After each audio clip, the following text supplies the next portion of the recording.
omii duoko mare ka gitieko.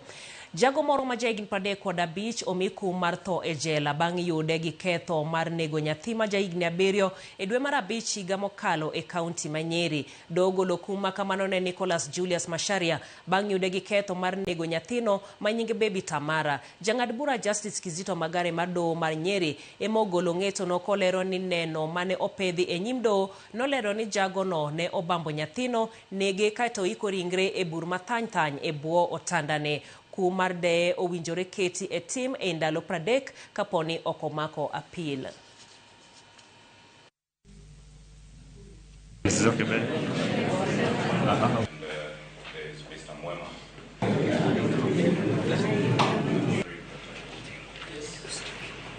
The pain suffered by the minor cannot be fathomable.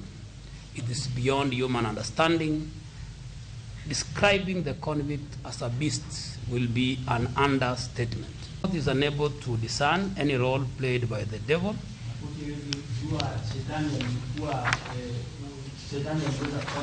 The law does not recognize blame to supernatural powers. In this instance, the devil is innocent. Accordingly, I find that you are hereby sentenced to death. A death warrant shall be transmitted to the competent authority for signing and carrying out of the sentence after 30 days stay of execution. And the verdict has given us a sense of accountability and closure. Now at least we can move to the next step of healing. So now it will be easier knowing that our child got justice that is deserved.